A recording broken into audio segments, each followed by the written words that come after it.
നടൻ മോഹൻലാലിനെതിരെ പറഞ്ഞ പരാമർശങ്ങളിൽ ഉറച്ചുനിൽക്കുന്നുവെന്നും എന്നാൽ ഉപയോഗിച്ച വാക്കുകൾ ശരിയായില്ലെന്നും യൂട്യൂബർ ചെകുത്താൻ എന്ന അജു അലക്സ് പറഞ്ഞു.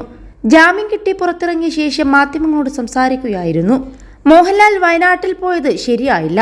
അവിടെ പരിശീലനം കിട്ടിയ ആളുകളുടെ സാന്നിധ്യമാണ് ആവശ്യം. സൈന്യത്തിന്റെ വിലപ്പെട്ട സമയം മോഹൻലാലിന്റെ സന്ദർശനത്തോടെ നഷ്ടപ്പെട്ടു. അദ്ദേഹത്തിനെതിരെ സൈന്യത്തിന് പരാതി നൽകുമെന്നും അജു അലക്സ് പറഞ്ഞു. വയനാട്ടിലെ ദുരന്ത മേഖലയിൽ രക്ഷാപ്രവർത്തനത്തിനെത്തിയ നടൻ മോഹൻലാലിനെ സാമൂഹിക മാധ്യമങ്ങളിലൂടെ അധിക്ഷേപിച്ചുവെന്ന് ചൂണ്ടിക്കാണിച്ചുകൊണ്ട് അമ്മ ജനറൽ സെക്രട്ടറി സിദ്ദീഖ് നൽകിയ പരാതിയിലാണ് തിരുവല്ല പോലീസ് കേസെടുത്ത് അറസ്റ്റ് ചെയ്തത്. വെള്ളിയാഴ്ച രാത്രിയോടെയാണ് തിരുവല്ല പോലീസ് അജുവിനെ സ്റ്റേഷനിൽ ജാമ്യത്തിൽ വിട്ടത്. ഇനിയും അഭിപ്രായങ്ങൾ തുറന്നു പറയുമെന്ന് അജു അലക്സ് പ്രതികരിച്ചു. മോഹൻലാലിനെതിരെയുള്ള വീഡിയോ ഡിലീറ്റ് ചെയ്തത് പോലീസ് പറഞ്ഞതുകൊണ്ടാണ്. പോലീസ് കേസെടുത്ത ഉടനെ ഒളിവിലാണെന്നൊക്കെ പലരും പ്രചരിപ്പിച്ചു. അഴിക്കുള്ളിലായതുപോലുള്ള ചിത്രങ്ങളായിരുന്നു പ്രചരിച്ചിരുന്നത്. പോലീസ് പറഞ്ഞതിനെ തുടർന്ന് സ്റ്റേഷനിലെത്തിയത്. കേസിനെ ഭയപ്പെടുന്നില്ലെന്നും അജു അലക്സ് പറഞ്ഞു. 21 ലക്ഷത്തോളം സന്തുഷ്ടരായ ഉപഭോക്താക്കളും 2 ലക്ഷത്തോളം തിമിര ശസ്ത്രക്രിയകളും പൂർത്തിയാക്കിയ മലബാറിലെ ഏക കണ്ണാശുപത്രി Al Salama high hospital, hospital road, Perinthalmanna.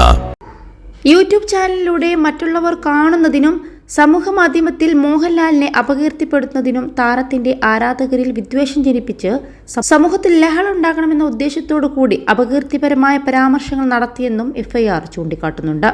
കേസെടുത്തതിന് പിന്നാലെ യൂട്യൂബർ ഒളിവിൽ പോയെന്നും ഇയാൾക്കായുള്ള അന്വേഷണം ഊർജിതമാക്കിയതായും തിരുവല്ല SHO BK സുനിൽ കൃഷ്ണൻ പറഞ്ഞിരുന്നു. അതേസമയം യൂട്യൂബർ പറയുന്നത്, ഞാൻ പറഞ്ഞ കാര്യം ഇവിടെ പലരും പറയുന്നുണ്ട്.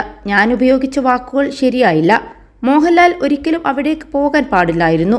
പോയാലും അത്രയും സമയം അവിടെ ചെലവഴിക്കരുതായിരുന്നു. ജീവനുകൾ രക്ഷിക്കുന്ന വിലപ്പെട്ട സമയമാണല്ലോ.